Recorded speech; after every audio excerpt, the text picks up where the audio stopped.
手握3家工厂的大老板，放着产业不管，非要回村给我当赘婿，十里八乡都眼红我命好，说我遇上了财神爷。可他们不知道，这个老伴儿是我20年前用半块烤地瓜换来的。妈，您快上来吧，这多脏啊！庄稼人怕什么脏？你们怎么大中午回村了？妈，咱们赶紧进屋说去。大致厂里今天发了带鱼，我们特意给您送回来尝尝鲜儿。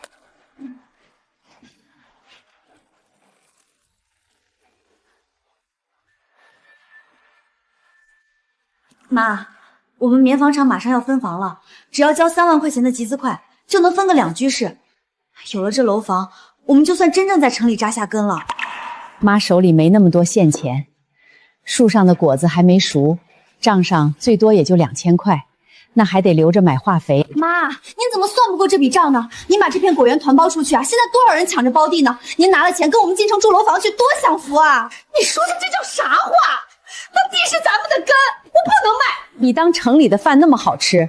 这50亩果园是你爹临走前留下的命根子，你让我卖地，想都别想。妈，现在都什么年代了？您看看人家那些下海做买卖的多风光，谁还在地里刨食啊？你闭嘴！这泥巴地养活了你20年，供你读书，现在你穿上皮鞋了，就嫌泥巴脏了。告诉你，我就是饿死也不会卖果园。妈，您别生气，小雪也是急糊涂了。那房子过了这个村就没这个店了。大志，你别拉我。妈，您要是不管我，我们在城里连个窝都没有。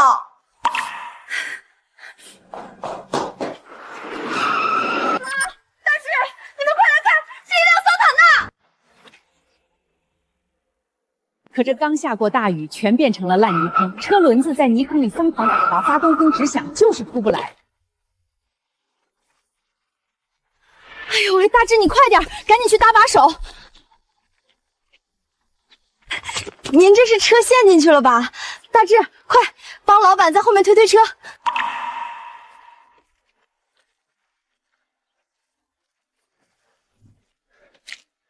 这黄泥地粘性太大，车身又重，光靠人力是推不出来的。都让开！妈，你别在这添乱了，万一把车给刮了，咱们砸锅卖铁也赔不起。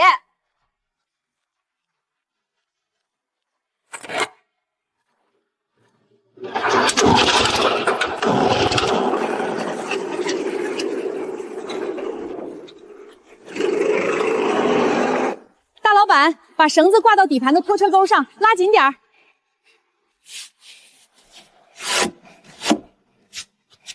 大妹子，看你的了。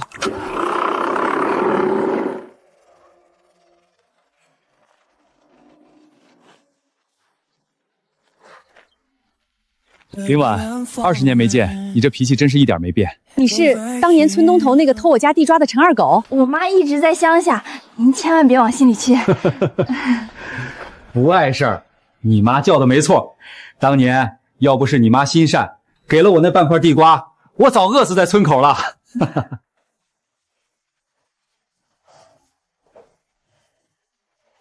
叙旧中，我才知道陈明远早年跟着打工潮去了南方经商，现在已经是大老板了。这次回乡是想看看老家，顺便考察下有没有什么投资办厂的路子。林婉，你弄这50亩果园太辛苦了，就没想过换个活法？我不觉得苦，庄稼人嘛，只有双脚踩在泥里，心里才踏实。陈老板，您是见过大世面的，您给评评理。我们棉纺厂要分房了，就差3万块钱集资亏。我想让我妈把果园盘出，跟我们进城去住楼房，她死活不干。3万块可不是小数目。你们厂现在效益这么好吗？还能盖新家属楼？陈老板，实话告诉你，我们厂快不行了，但我们认识了一个从南方来的王大老板。这位王老板可厉害了，手里握着搞钢材的批文呢。只要我们把钱投到他那儿，1个月就能翻倍。胡闹！天上哪有掉馅饼的好事儿？妈，您懂什么？人家王老板开着大吉普车，手上带着金劳动制，还能骗我们这点小钱？就是啊，妈，您思想太落后了。大志，你给我说实话，你们俩哪来的钱投给他？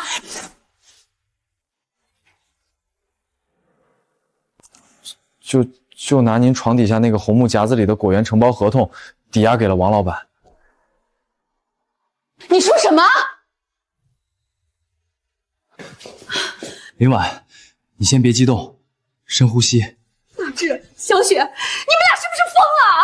妈，那是抵押，王老板说了，只要1个月，本金和分红一起还给我们，到时候合同自然就拿回来了。你懂个屁！你那是把咱们家的底都交出去了。小雪，你说的那个王老板是不是叫王大金？梳着个大背头，左边眉毛上有一道很长的刀疤。陈老板，您怎么认识他？他在南方骗了几十万的集资款，现在正到处躲债呢。不可能，绝对不可能！他昨天还请我们在城里最高档的大饭店吃了饭，怎么可能是骗子？陈老板，你是不是故意编瞎话吓唬我们？我吓唬你？在生意场上，王大金这种人连给我提鞋都不配。你们现在就跟我进城去找那个姓王的，把合同给我要回来。妈，要不回来了，合同早就给他了，连条子都没打呀。不用去找了。林大姐是吧？不用进城找我了，我今天亲自来收这片果园。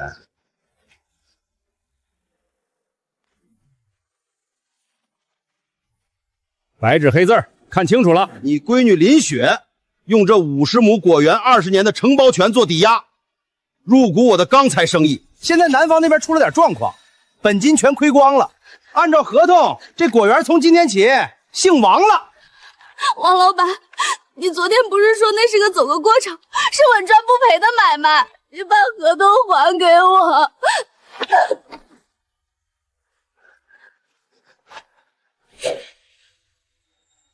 小丫头片子，这社会上的学费，今天王叔就给你好好上一课。兄弟们，明天找2台推土机过来，把后山那些破果树全给我平了。这地段刚好建个大化工厂。走！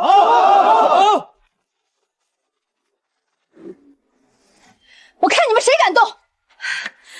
王大金，我不管你这合同是怎么骗他们签的，你今天敢动我一棵树，我林婉就让你横着出这个村儿。哟，还挺烈，给我上！先把那破拖拉机砸了。王大金，几年不见，长本事了。陈爷，您怎么会在这儿？在我的老家，动我妹子的东西，你当我不存在吗？陈爷，这3万块钱的欠款是真的，他不拿3万块钱出来，这地就是我的。林婉，我给你3天时间，你要是拿不出钱，我就带人来收地。说罢，他连滚带爬的带着人跑了。我无力的垂下铁锹，浑身都在发抖。陈老板，您在南方发了大财，3万块钱对您来说就是9牛1毛啊！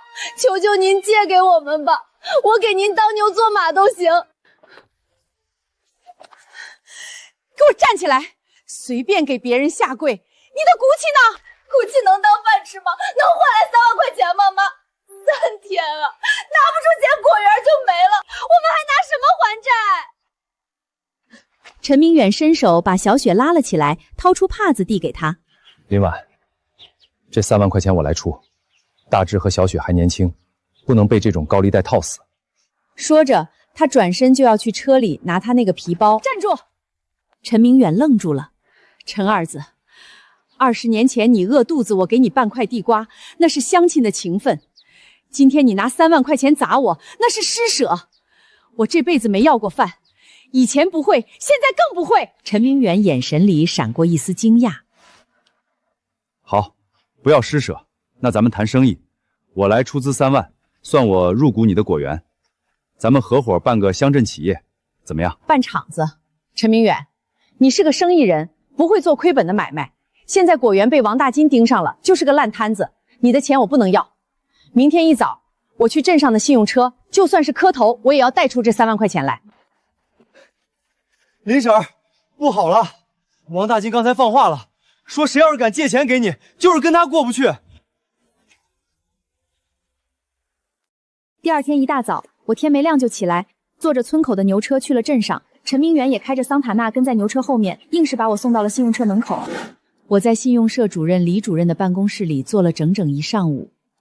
林大妹子，不是我不借给你，你那50亩果园，满打满算也就值个1万多块钱抵押，3万，政策不允许啊。李主任，我果园里的红苹果马上就要下树了，今年的果子结得特别好，卖了钱我连本带利还您，您通融通融。实话告诉你吧，上头现在查得严，你这果园的私产品格和政策规定不达标，手续不全，我作为主任总不能违规批这笔款子，到时候出了烂账谁来担责？我走出信用社，太阳毒辣辣的照在身上，我却浑身发冷。小雪迎上来，一看我的脸色就全明白了。完了，全完了，我成老赖了。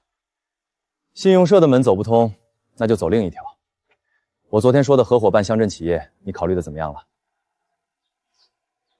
你就不怕王大金找你麻烦？在南方，拿着砍刀追我的人我都见过，一个地头蛇我还真没放在眼里。只要你点头，我不仅帮你还清这3万，还要让王大金把吃进去的连本带利吐出来。我看着陈明远坚定的眼神，心里的火重新烧了起来。好，我跟你干，要怎么弄？上车。现在国家大力扶持乡镇企业，只要咱们以加工厂的名义立项，就能拿到信用社的专项扶持贷款。不过，这得需要全村人签字作保，村长盖大印，就怕你们村长没这个胆子。村长听完我们的来意，眉头皱得能夹死苍蝇。林婉啊，不是叔不帮你，王大金那帮人都是镇上的地痞流氓，咱们村惹不起啊。再说了，办罐头厂得要全村人联保，万一赔了，我这村长怎么担待得起？村长爷爷，我妈可是村里第一个包荒山的，平时没少帮大家伙，您不能见死不救啊！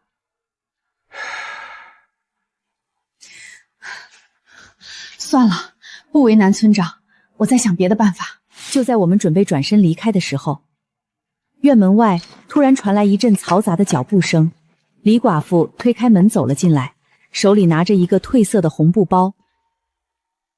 林婉，前年我家果树生了虫，是你手把手教我打药的，这500块钱是我攒着给儿子娶媳妇儿的，你先拿去救急。林大妹子，我这儿有200，我有150，我这儿还有点。一张张皱巴巴的票子全往我怀里塞。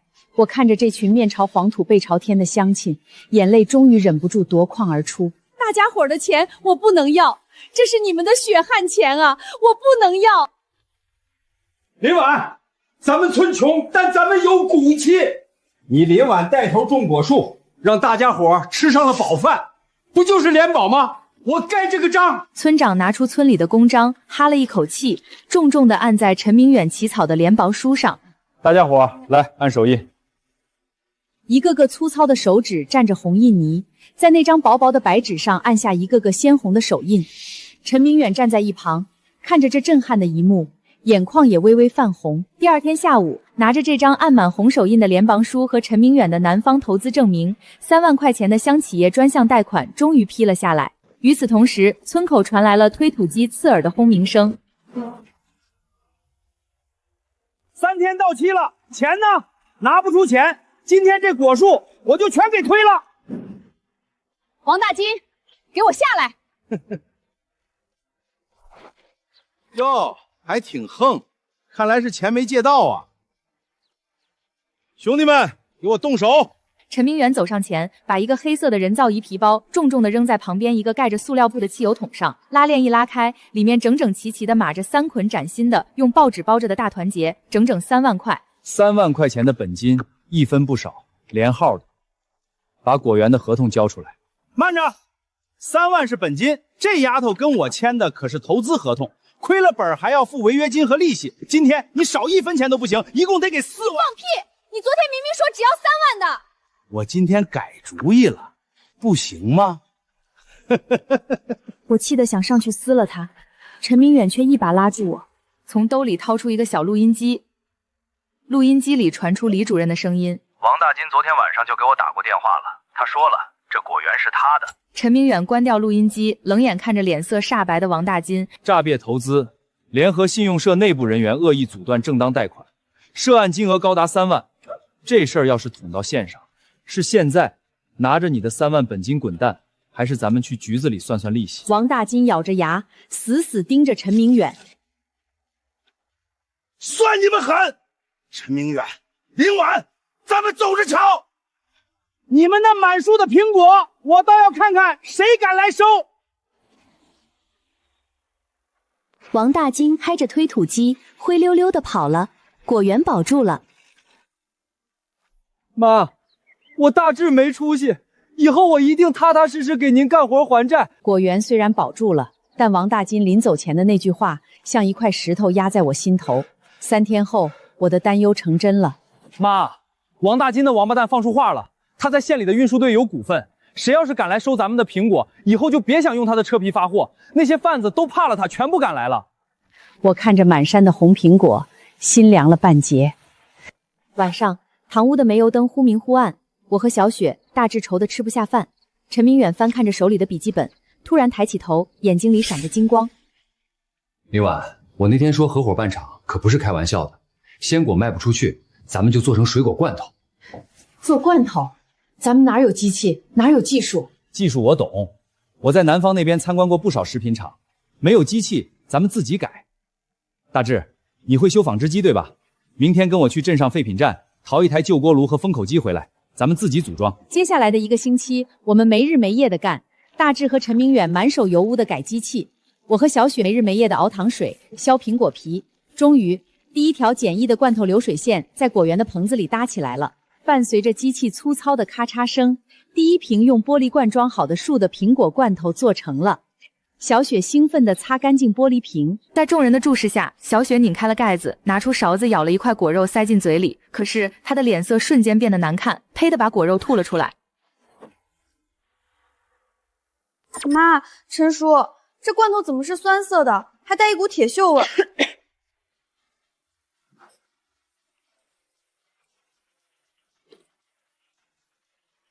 是那台废旧封口机和铁锅炉的问题，铁锈串味了，果肉的糖分也被破坏了。那咋办？去城里买新机器？来不及，咱们也没钱换机器了。机器不行，咱就用土法子。妈，啥土法子能出铁锈味啊？去，把咱家那几口腌酸菜的大水缸全洗干净，不用这破铁锅熬，用大缸加井水，放冰糖和咱们后山的野蜂蜜泡。这办法绝了，野蜂蜜能锁鲜提味，刚好盖住涩味儿。说干就干，全家老小连夜洗大缸，熬糖水。第1缕阳光照进院子时，新的一批罐头做出来了。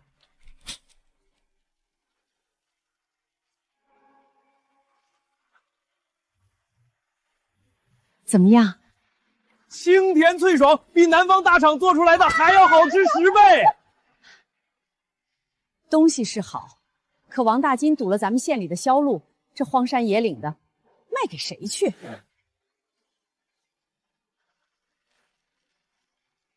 去省城，明天省里办第1届农副产品展销会，咱们这罐头要去就去最大的厂子，赚有钱人的钞票。陈叔，那可是全省最大的展会，咱们这连个像样包装都没有的光秃噜玻璃瓶，人家保安能让进吗？包装的事儿不急，我让大志去镇上连夜印了红纸贴标。入场资格得多少钱？不用钱，这事儿我来办。第2天，我们借了村里的手扶拖拉，装了满满1车罐头，摇摇晃晃开到了省城展销中心门外。妈，这地方真排场。陈明远让我们在外面守着拖拉机，他一个人拿着厚厚的资料进去了。家等了快2个钟头，陈明远还没出来，我心里7上8下，正准备进去找他，一辆黑色桑塔纳突然停在我们面前，车窗摇下，露出一张让我恶心透顶的脸。王大金。哟，这不是林婉吗？怎么烂苹果卖不出去，拉到省城来丢人现眼了？王大金，省城不是你家开的，我们凭真本事卖东西。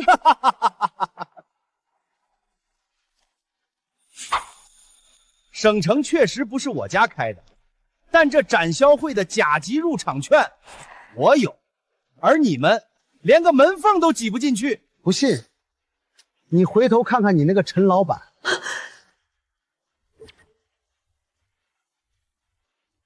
只见陈明远被2个保安从大门里推搡着轰了出来，他手里那些盖了红印章的资料散落了一地。陈明远，咱们的东西比他好100倍，差的只是让别人尝一口的机会。这帮势利眼！负责登记的工作人员说，咱们是刚注册的皮刀乡镇企业，没有名气，直接拒收。陈爷，在南方你是条龙，在咱们这北方地界，你就是条虫。这展会的名额早满了，你们就在大街上晒苹果干吧。完了，全白干了。妈，咱们回吧。不能回，大老远来的，就是摆地摊我也得把这车罐头卖出去。林婉，信我。他走到角落，连续拨了10几个电话，我听不懂他说的话，只看见他急得满头大汗，甚至对着电话低声下气的求人。怎么办啊？搞定了！我早年一个生意伙伴，硬给咱们批了一个临时展位。可当我们把几千瓶罐头搬进会场时，所有人都傻眼了。那个所谓的展位根本不在主会场，而是被挤在1楼最偏僻的楼梯拐角处，左边是厕所，右边是配电放。更气人的是，王大金那家皮包公司的展位就在正大门最显眼的位置，装修的金碧辉煌。哟，这厕所门口风水不错啊，林大姐，祝你们今天卖出第1瓶罐头啊！第1天展会，人山人海，但我们的展位前连个鬼影子都没有。大家全往正大门那些装修豪华的大展台跑了。这破罐头，连个正经商标都没有，不会吃死人吧？妈，人家都不看咱们一眼，这可怎么办啊？林婉，是我连累你们了，这地方实在太偏，根本没客流。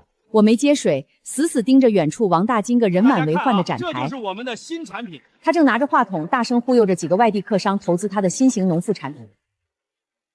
陈明远，咱们的东西比他好100倍，差的只是让别人尝一口的机会。妈，你要干啥？不能坐以待毙。一股混合着野蜂蜜和苹果清香的甜味瞬间在憋闷的楼梯角散开。我端着那瓶罐头大步走到主会场上。大山里的野蜂蜜苹果罐头，纯天然不掺水，不甜不要钱，大老板们过来尝一尝嘞！这一嗓子中气十足，硬是盖过了展会里的喇叭声。保安皱着眉头就要赶我，就在这时，一个金发碧眼的老外突然停下脚步。大姐，这位是俄罗斯来的大客商安德烈先生，他问您，这罐头能不能让他尝一口？能，当然能。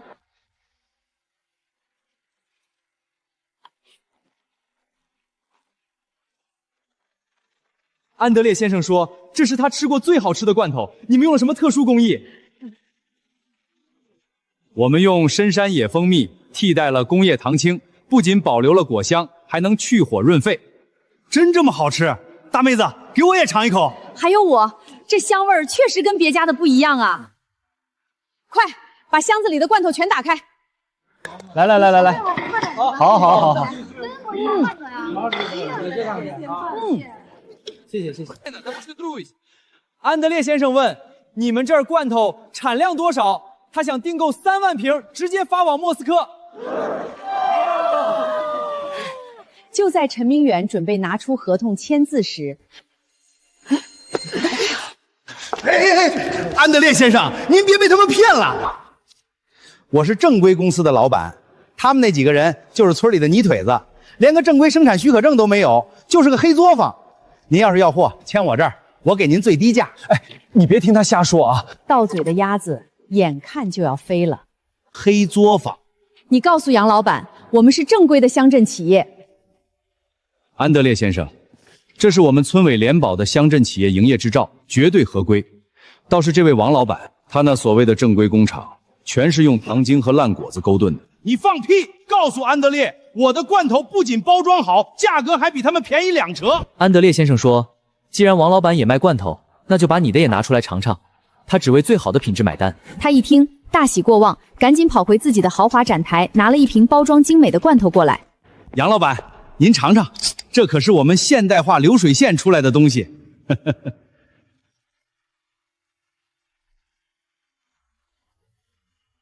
王老板，你这罐头里加了多少糖心和防腐剂？一股子刺鼻的胶皮味儿。这罐头完全没法吃。我要选择跟这位女士签约合同。陈老板、林大姐，安德烈先生说就要你们的货，还要跟你们签长期供货合同。长期供货合同。妈，咱们发财了，咱们的烂苹果变成金疙瘩了。杨老板，价格咱们可以再商量啊，再降点也行，您再考虑考虑。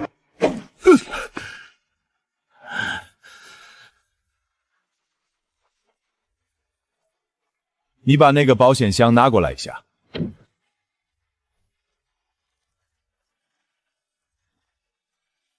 这是定金，折合人民币整整5万块。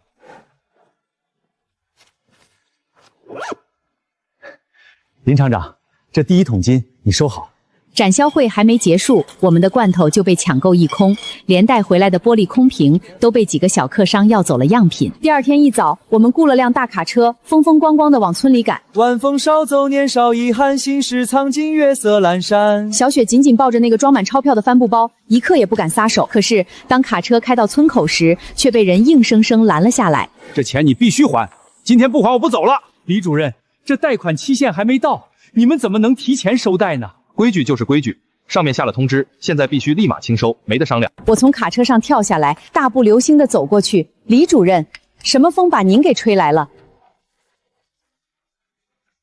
林婉，你回来的正好，上头接到带证据的实名举报，说你们抵押手续违规，我也得走，核查流程。今天这3万块钱的贷款要是对不上账，只能按规定先查封。实名举报，我看是王大金在背后捣的鬼吧？我不管他王大金捣什么鬼，我只看证据，拿不出钱，我只能按规定执行。你们这是不讲理！合同上明明写着半年期限。少废话！慢着！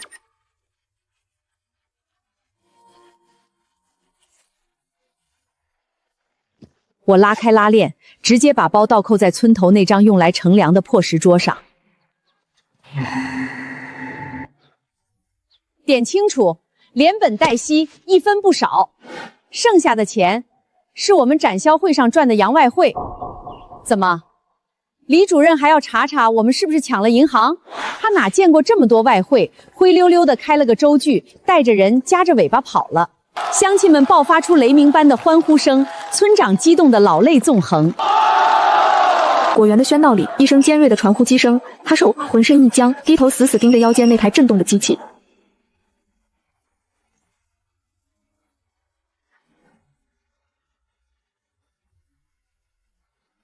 小志，怎么了？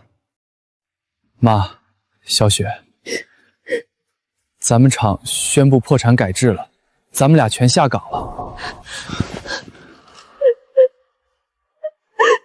怎么会这样？厂里效益一直不好，设备太老化了，实在发不出工资，上头决定让厂子破产改制了。哭什么？天塌下来有地接着，安德烈的订单马上就要交货，咱们不仅要扩大厂房，还要招工人。大志，你懂机械，以后你就是罐头厂的技术厂长。小雪，你上了几年中专，算账比我快，你来当会计。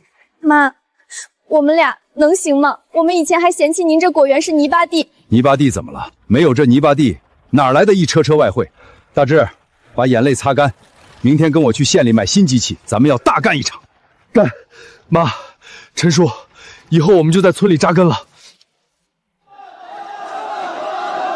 村里的乡亲们听说我们要扩大生产，全跑来报名干活。果园里一片热火朝天，罐头厂的牌子正式挂上了。第一批出口俄罗斯的货也装上了大卡车。就在陈明远准备跟车去省城交接时，王大金的北京吉普突然横在了出村的必经之路上。陈明远，林婉，我生意破产了，你们也别想好过。今天这车祸，谁也别想运出去。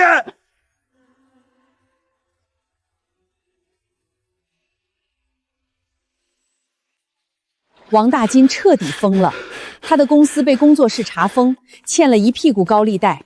王大金，你赶紧把路让开！让开！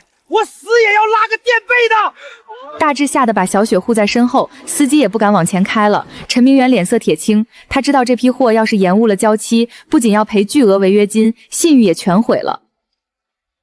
王大金，你现在回头还来得及。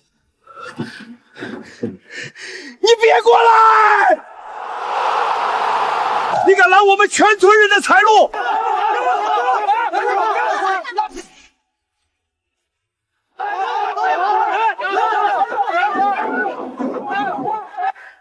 放开！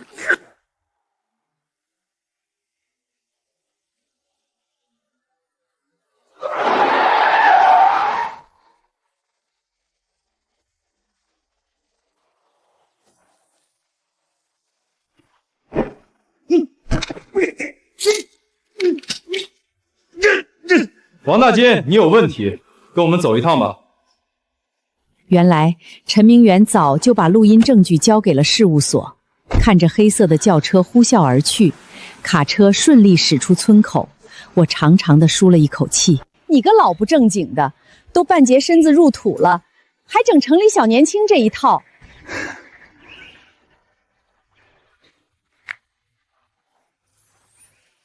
林婉，我这大半辈子都在南方漂，这戒指是我用早年挣的第一笔钱打的。以后我就是林家果园的女婿了。妈，快戴上啊！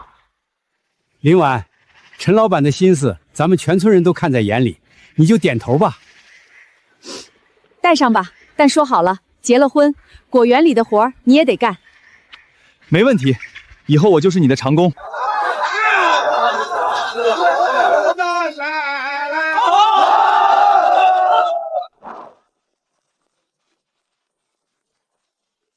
妈，陈叔，不好了！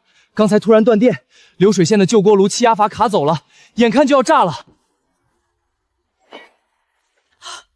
要炸了！跟上，跟上！厂房里漆黑一片，全是刺鼻的蒸汽。那台从废品站逃回来的旧锅炉发出刺耳的尖笑声。快撤出去！这旧机器要爆了！不行，里面还有5000瓶刚封好的罐头，一炸全毁了，咱们赔不起。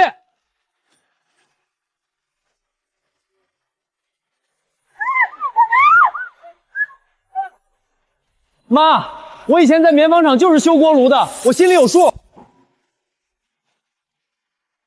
左边那个泄压阀生锈了，陈叔，你拿灭火器砸它2下，我来拧。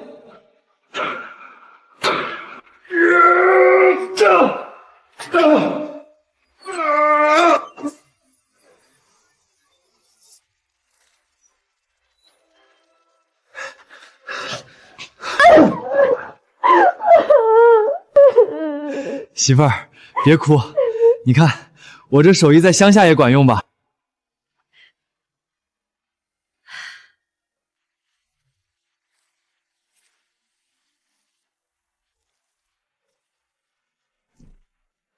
这什么破地方，猪圈都比这儿干净。喂，陈明远在哪个土坑里？你找陈明远干什么？我找我爸，关你什么事儿？赶紧带路，我的皮鞋不能沾泥。陈明远有个儿子，他只说过早年离过婚，前妻带着孩子在城里生活。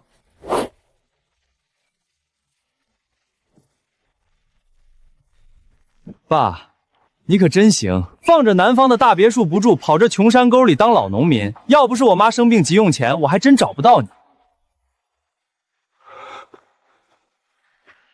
你妈怎么了？胃里长了个瘤子，得动手术。放着南方的大别墅不住，跑这穷山沟里当老农民。要不是我妈生病急用钱，我还真找不到你。10万，我的钱全入股在这个果园和罐头厂了，我上哪儿给你弄10万现成款？哼，爸，你是不是老糊涂了？被这个农村妇女给骗了吧？就这破果树能值几个钱？我不管，你今天就算把这果园卖了，也得把钱给我凑齐。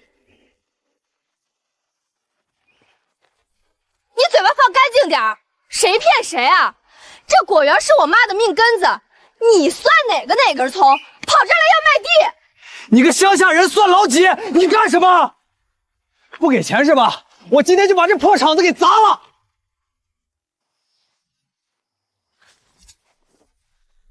啊！在我的地盘撒野，你小子欠抽！爸，你就看着这些泥腿子欺负你亲儿子！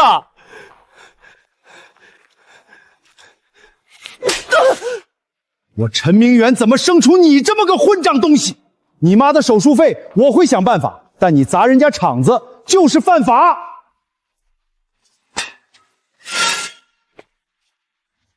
陈浩是吧？你不是要10万块钱吗？我可以借给你，算厂里预支给你爸的分红。真的？但我有个条件。从今天起，你留在村里干活，什么时候把你身上的少爷病磨没了，什么时候拿钱走人。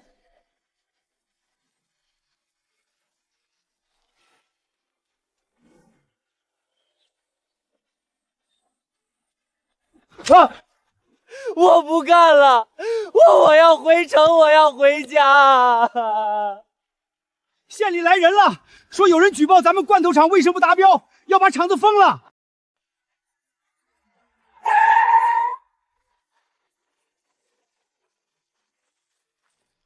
林厂长，上头接到举报，说你们用废旧铁锅炉熬制果肉，重金属严重超标。活该，让你们瞎搞，遭报应了吧？同志，我们的生产过程完全公开，你们可以随便查。查肯定是要查的，把车间打开。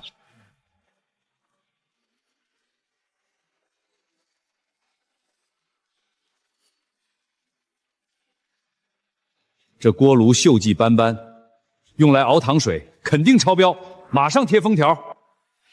慢着，同志，您看清楚了，那台旧锅炉我们只用来烧蒸汽，给玻璃瓶消毒。我们熬糖水、腌果肉用的全是这种祖传的老陶缸，配的是后山的深水井和野蜂蜜，连一根铁勺子都不沾。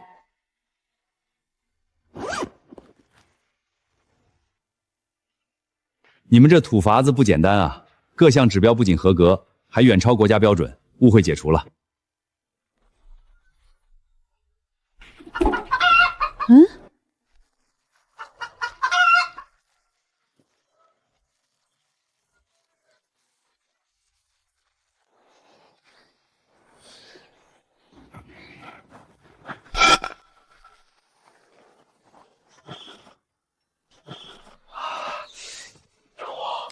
哎呦！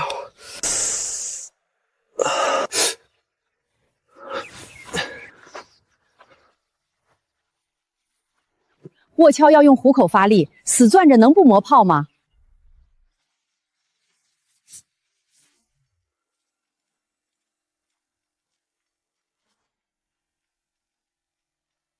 干农活不吃饱，一阵风就能把你吹倒。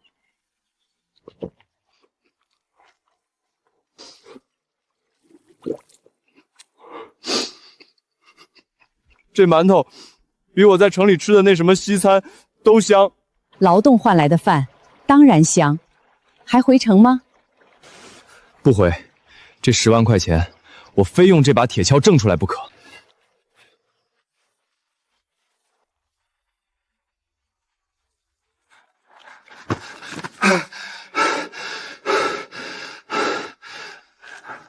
林婉，出事了！咱们的罐头卖得太火，自己果园的苹果全用光了，国外那边的订单还差1万瓶，这可怎么办？果子不够就去隔壁夏王村收。吃过早饭，我和大志开着拖拉机赶到了夏王村。林厂长啊，你们现在可是赚洋外费的大企业，这苹果嘛，往年是1毛5一斤，今年得3毛。王叔，你这叫趁火打劫，3毛1斤，我们连运费都挣不回来。嫌贵你们别收啊，反正十里八乡都知道你们急着交货，违约金可不止这个数。看着他那副贪得无厌的嘴脸，我心里的火噌的冒了出来。王老蔫儿，咱们都是庄稼人，挣的都是血汗钱，我林婉只挣本分钱，绝不当冤大头。1毛8，行就行，不行拉倒。低于3毛免谈。大志，摇车，咱们走。妈，去远地方收来不及啊，交不上货就完了。饿死不吃亏心饭，他会求着我们收的。刚回到果园，天突然黑了，狂风大作，乌云压顶。妈，要下大暴雨了！我心里猛地一沉。9月份的暴雨，熟透的苹果要是被大风一刮，全得掉在烂泥里变成烂果子。我们果园的已经摘完了，可下王村那几万斤苹果还在树上挂着呢。豆大的雨点砸了下来，天像漏了一样。这时候，村头的公用电话疯了一样响起来。妈，是下王村的王老衲，他在电话里哭呢，说一阵风刮下来一半的果子，求咱们赶紧去收，1毛钱1斤也卖。大志，叫上所有工人，开上拖拉机，带上油布和筐，去下王村。妈，他们刚才还敲诈咱们凭什么冒雨去帮他们？庄稼人不能看着粮食糟蹋在地里，快去！我们带着几十号人冲进下王村的时候，王老蔫儿正跪在泥水里，看着满地的落果，捶胸顿足。别哭了，男的去树上摘，女的在下面捡，别让果子泡烂了。我们在暴雨里抢收了整整3个小时。下王村的乡亲们看着我们这帮外人拼了命的帮他们护果子，一个个眼眶全红了。雨停了。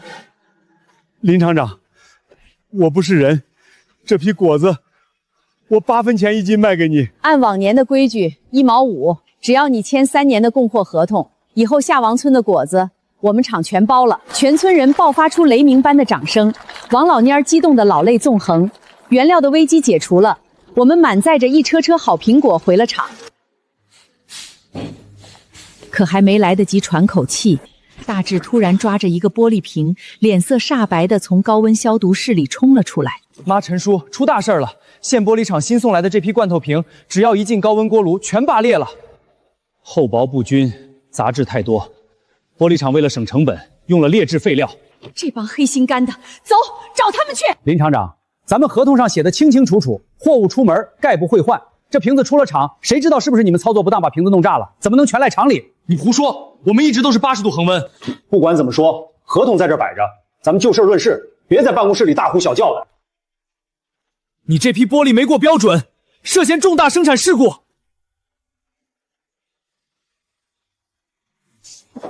今天这批货如果查出不符合标准，这责任你必须担，货你也必须换。行，我换。库房里那批优质瓶子，你们拉走。危机化解，可当我们拉着瓶子回到村里时，林雪、杨大志，有你们的加急公函。邮递员递过来的是一封来自城里棉纺厂的公函。怎么了？原来棉纺厂换了新领导，起死回生了。他们听说小雪和大志在乡下办厂大获成功，觉得他们是不可多得的管理人才，特意发函让他们回城。那可是铁饭碗里的铁饭碗啊！小雪也沉默了。在93年，那可是光宗耀祖的事儿。行了，别愁了，这是好事儿。妈不拦你们，收拾收拾东西，明天回城报到吧。说完，我转身进了屋。罐头厂刚步入正轨，他们一走，我怎么撑得起这么大个坛子？当天晚上，我在院子里给陈浩结算工钱。你这1个月的活干得不含糊，我也说话算数。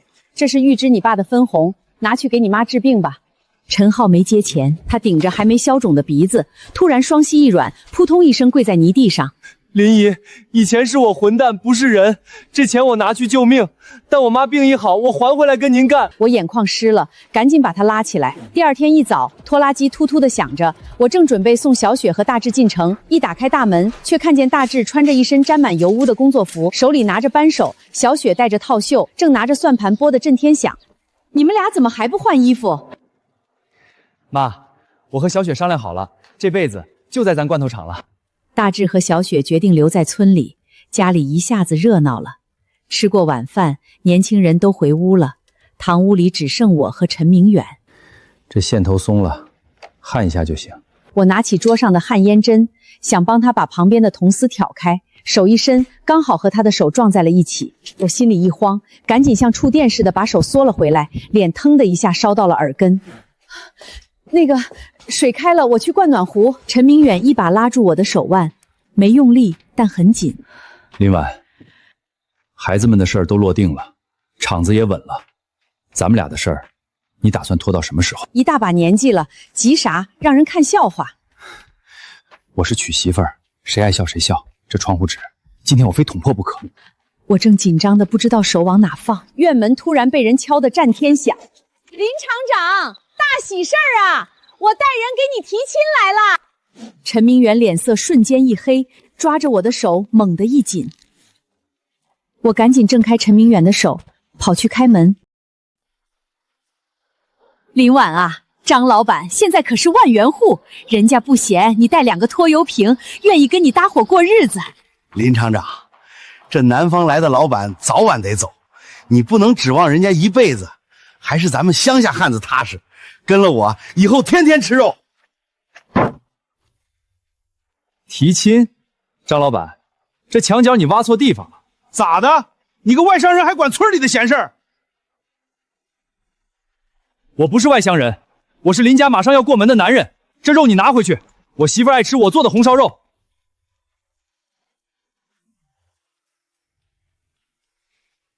天天吃肉，他当你没吃过肉啊？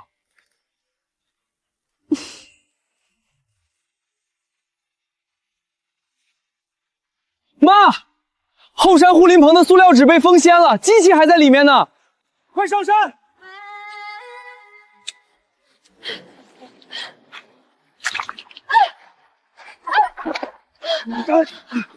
小心，伤着没？脚崴了没？没事儿，别管我了。机器要是进了水，咱俩这2天的心血就全完了。你不要命了？陆华，跟紧我！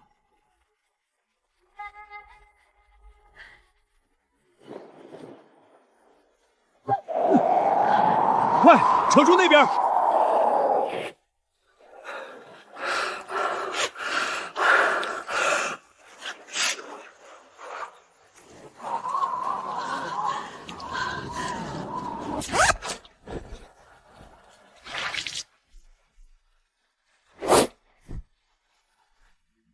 你这是干啥？快穿上，明儿厂里还得靠你修机器。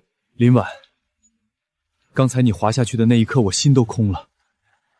机器坏了能再修，你要是出点事儿，我怎么办？我不回南方了，你在哪儿，我的家就在哪儿。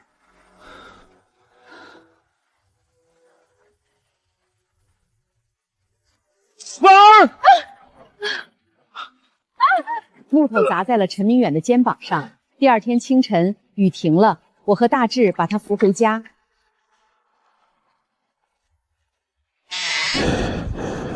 我打了一盆热水，让他脱下背湿上药。当他脱下衣服的那一刻，我倒吸了一口凉气。他背上除了肩膀上刚砸出的一大块紫青，还纵横交错着好几道骇人的旧刀疤。这都是怎么弄的？早年在南方跟地头蛇争货源，被人打的。最难的时候，我被扔在臭水沟里发高烧，那时候我就想，要是能再吃一口你给我的那半块地瓜，该多好啊！就凭着这股劲儿，我活下来了。陈二狗，以后有我一口饭，就绝不让你饿着。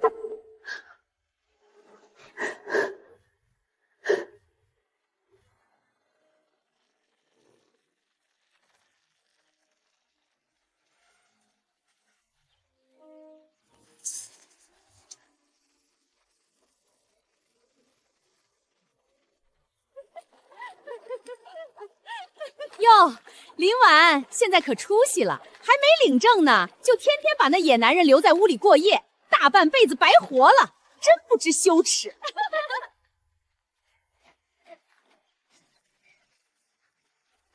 我端着盆站在树后，气得浑身发抖。我咬着牙也洗完衣服回家。接连几天，我刻意躲着陈明远，连吃饭都不跟他坐一条板凳。陈明远没找我吵，只是沉着脸出了一趟门。全体村民注意了，下午都到广场集合，一个都不许少。我赶到时，陈明远正站在台子上，看着下面窃窃私语的人群。我知道这几天村里有人在背后嚼林婉的舌根，今天我把话放在这儿，谁再敢说他一句不是，别怪我陈明远翻脸不认人。装啥呀？男未婚女未嫁的就住一个院，还不让人说了。李桂花，我天天睡的是厂房里的破行军床，你再敢往林婉身上泼半点脏水，你家欠的那笔高利贷，我让你自己去还。我这张破嘴没把门，我以后再也不敢了。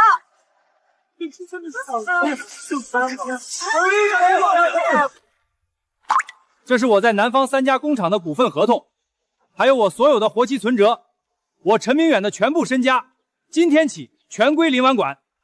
我是林家倒插门的女婿。你疯了？地全交给你，你这辈子就赖不掉了。明天咱们就去镇上扯证。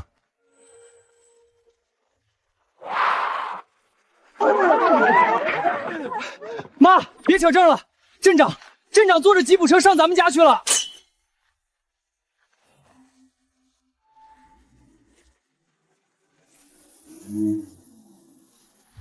我吓了一跳，镇长怎么来了？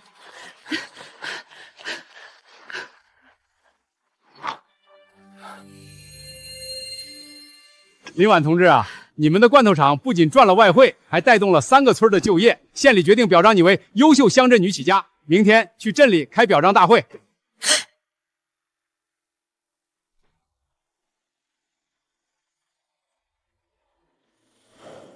我一个半文盲，哪当得起什么企业家？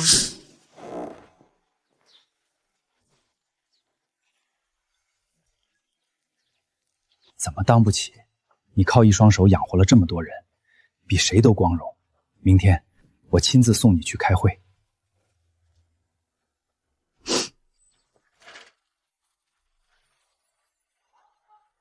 上来，媳妇儿。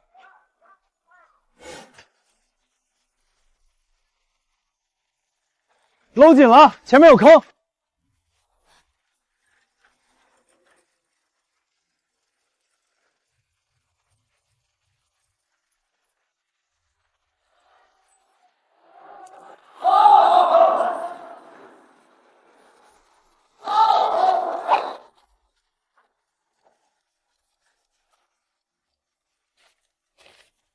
同志，要这条。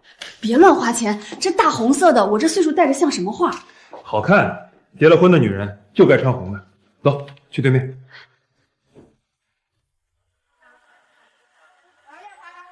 现在就去领证。择日不如撞日，刚好喜上加喜。陈明远拉着我的手，不由分说地走进了姻缘堂。工作人员拿了2张表格让我们填。陈明远掏出钢笔，刷刷刷，写得很溜。我却拿着笔，看着那些字，半天不敢下笔。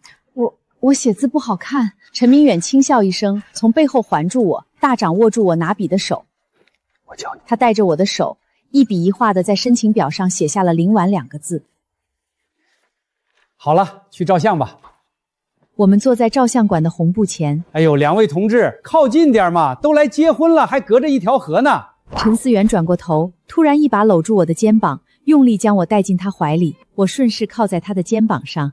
2人同时露出了最灿烂的笑容。拿到那2个盖着钢印的红塑料本本时，我的心砰砰跳个不停。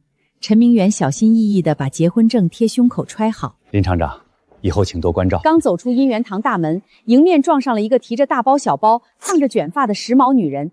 陈明远脸上的笑容瞬间凝固了，像被雷劈了一样。明远，我可算找到你了！那女人看起来40出头，穿着城里最时髦的的确绫碎花裙，踩着高跟鞋。她扔下包，扑上来就要抓陈明远的胳膊。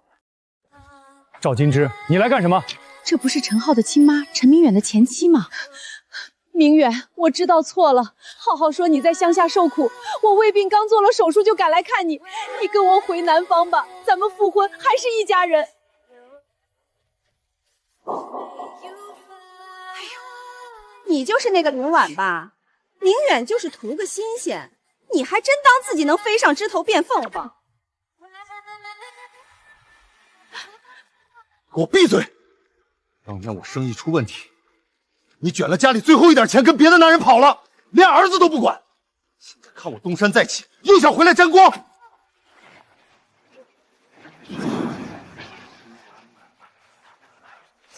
看清楚了，林婉现在是我明媒正娶的媳妇儿。明远，她一个乡下寡妇，哪点比得上我？就凭我挣的钱，干干净净，从不抛夫弃子。明远，咱们回家。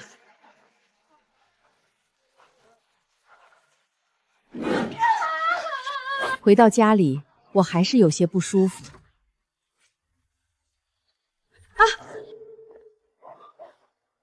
还在生气？我的过去，今天晚上我全都给你个交代。火光映着我们俩的脸。我和他当年是家里包办的。我去南方打拼，最难的时候连饭都吃不上。他受不了苦，带着存款跑了。直到这次回村，看见你开着拖拉机骂人，我才觉得这世上还有活人气儿。婉儿，我陈明远这半辈子欠的人不多，唯独欠你一个安稳的家。我把命搭上，也绝不会让别人再欺负你。都一把年纪了，说这些酸掉牙的话。只要你心正，谁来我都不怕。既然领了证，我们把这3间老土坯房翻修一下，当我们的新房。第二天一早，大志带着几个工人开始挖院子里的地基，准备扩建。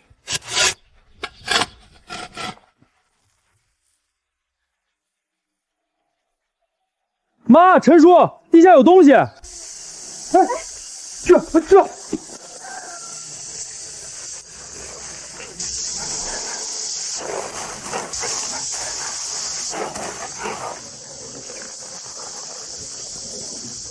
那是我亡夫当年临走前亲手埋在院子里的东西。看着那个生锈的铁皮箱，我的眼泪一下子涌了出来。那是20年前我男人临走前埋下的。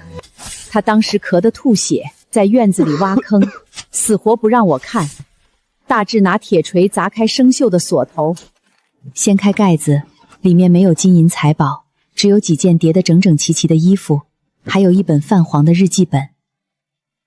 我颤抖着手翻开日记本，纸页已经发黄，最后一页字迹歪歪扭扭。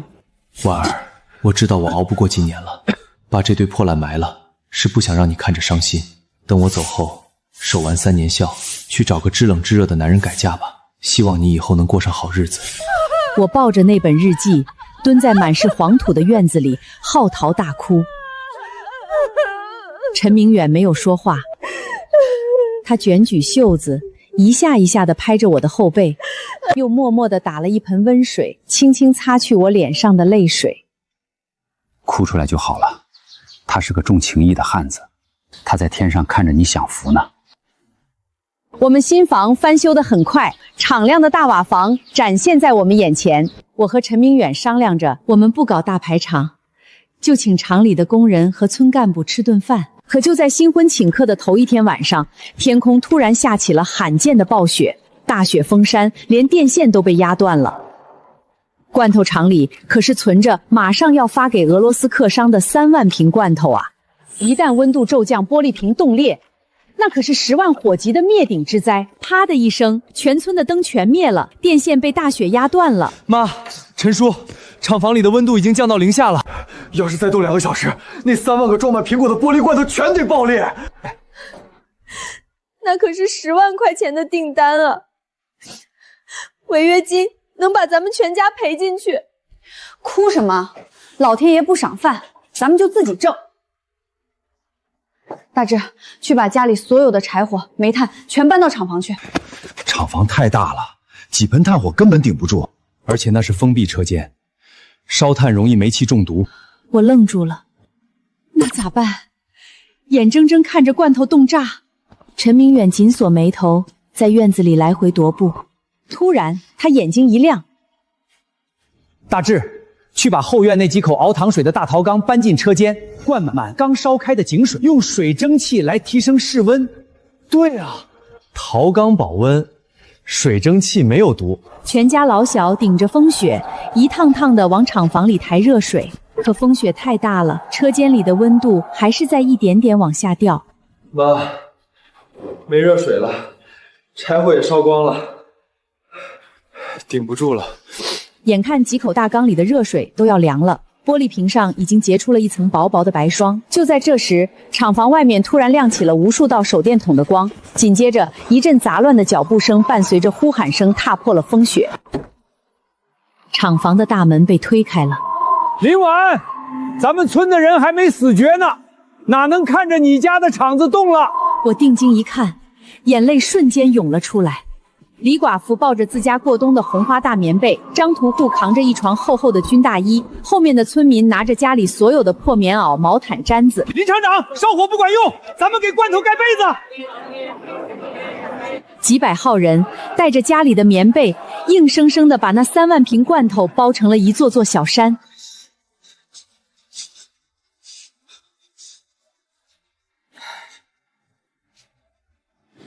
我陈明远替厂子谢谢大家。陈老板说啥见外话？这厂子是咱们全村的饭碗，大雪封山算啥？咱们人多力量大。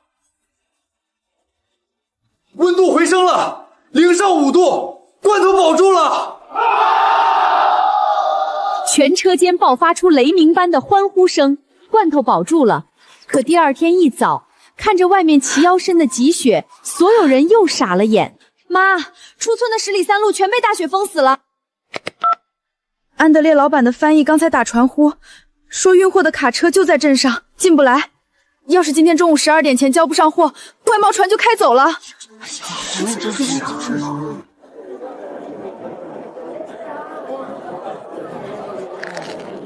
苏村的山路被积雪死死堵住，别说大卡车，连拖拉机都开不出去。完了，老天爷这是诚心不让咱们活。放屁！大志，你第一天当庄稼人，地里的草是自己长脚跑的，雪堵了路，咱们就一锹一锹把它铲开。陈明远二话没说，戴上手套，抓起另一把铁锹，跟在我身后。村长一看，直接拿起大喇叭在村里喊：全村的壮劳力都带上家伙，铲雪开路！90年代的农村没有任何扫雪机械，几百个庄稼汉子排成长长的一条龙，在零下10几度的严寒里，硬生生的用铁锹、扫把、推车，在10里山路上铲出了一条路。陈明远的手冻得裂开了口子，渗着血丝。大志把外套都脱了，浑身冒着热气。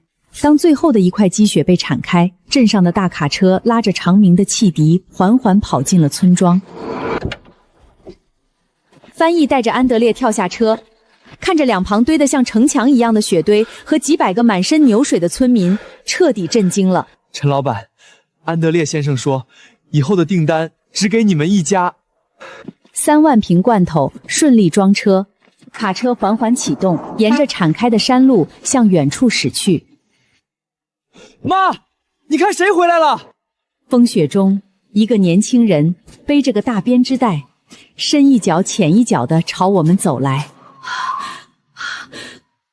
是陈浩，他没有了半年前那个阔少爷的轻佛，脸上多了风霜，眼神变得异常坚毅。爸，林姨，袋子里面全是他从南方带回来的最新型果树防虫药和农业书籍。你妈怎么样了？手术很成功，胃里的瘤子是良性的。我妈全想通了，她说以前是她对不起你，她回老家休养了，让我一定回村里，跟着你们踏踏实实学做人。林姨，我陈浩说话算数。我妈病好了，我回来给您干活了。妈，以前儿子不懂事，以后我跟大志一起孝敬您。这一声妈喊得我眼泪夺眶而出。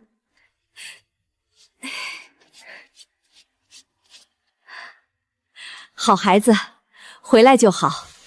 咱家厂子正缺你这样跑过大城市的人。大志和小雪也跑过来，3个年轻人紧紧抱在一起。罐头厂的生意彻底红火了起来。妈，除掉来年的本钱，咱们今年净赚了30万。妈，咱们拿这钱进城买2套大楼房，再买辆桑塔纳吧。我没说话，只是看着窗外那条土路，心里做了个决定。第二天，我让村长用大喇叭召开了全村大会。乡亲们，今年罐头厂挣钱了，这钱是我林婉的，更是大家伙的。没有你们冬天拿棉被捂罐头，没有大家冒着雪产路，厂子早垮了。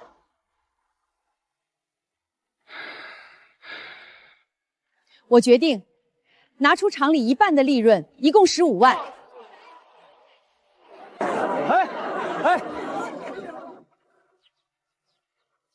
这15万，我要把咱们出村的那条10里土路全铺成柏油马路，还要在村东头给孩子们盖一座希望小学。林婉啊，你这是给咱们村子孙后代造福啊！林婉太厉害了，咱们村有盼头了。妈，我们支持你，咱们就在这村里扎根了。媳妇儿，你咋了？是不是累坏了？妈，你要抱大孙子了。真怀上了。大志，明儿一早赶紧去镇上买老母鸡。妈，不管是男是女，以后咱家的娃就直接在咱自己建的希望小学里念书。但在这一片双喜临门的欢呼声中，我转过头，却发现陈明远悄悄离开了人群，一个人往后山走去。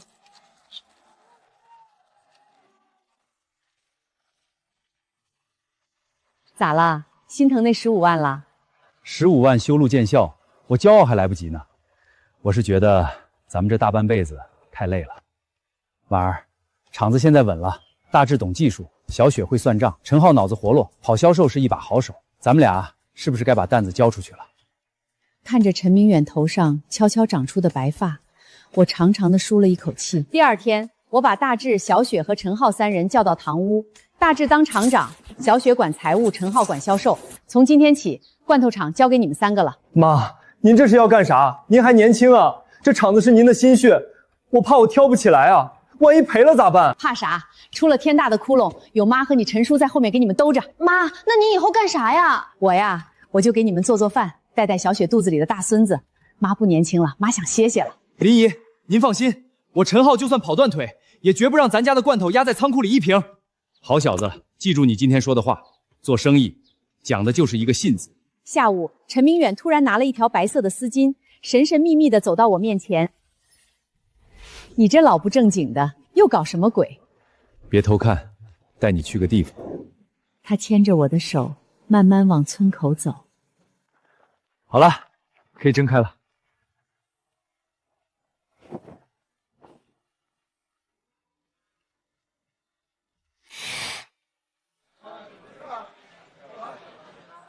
妈，陈叔，当初大雪封山，你们连个像样的喜酒都没办，今天我们3个做主，给你们把这顿喜酒补上。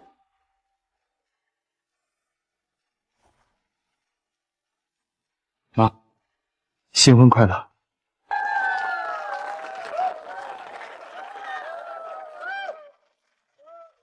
林婉啊，明远，今天这杯酒，我代表全村敬你们。要不是你们，咱们村哪能有今天的好日子？老村长，您这话就见外了。这杯酒该是我们敬大伙儿，来，大家伙儿吃好喝好。陈叔，不对，现在得改口叫爸了。爸，我先干为敬。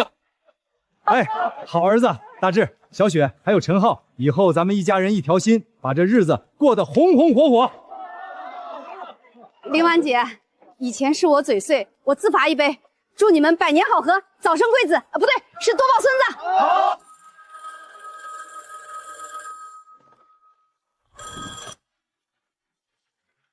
喂，啊，林婉、明远，大喜事啊！省里发来的文件，咱们的罐头厂被评为全省劳动模范明星企业，领导要亲自给你们发金牌匾。3天后，我和陈明远带着3个孩子到了省城。大礼堂里灯火辉煌。颁奖典礼上，领导亲自把一块沉甸甸的劳动模范明星企业的金字招牌交到了我的手里。我是个农村妇女，很多人问我怎么把厂子做大的，其实没啥秘诀，就是本分。庄稼人知道，你糊弄地，地就糊弄你。做企业也一样，我们用最干净的水、最甜的果子、最实在的劳动，才换来了外商的信任。林厂长，听说您把厂里1半的利润都拿出来修路建学校了，您是怎么舍得的呀？我吃够了没文化的苦，我不能让村里的娃娃们以后连个名字都不会写。路通了，孩子们有学上了，这钱花的就值。林婉同志说得好啊，这才是咱们新时代企业家的社会责任感。领导您夸大了，我算啥企业家？我就是一个种苹果的。只要大家伙不嫌弃，我们林家罐头厂永远保质保量。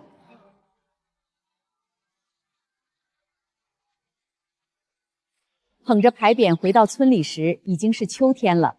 那条由厂里出资修建的柏油马路终于全线通车。对，发往广州的3000箱，仔细点儿。大志穿着技术员的蓝大褂，正在检修新进的自动化流水线。小雪挺着大肚子坐在办公室里，敲着计算器核对账目，一切都井井有条，生机勃勃。我和陈明远走下车，看着这一切，相视一笑。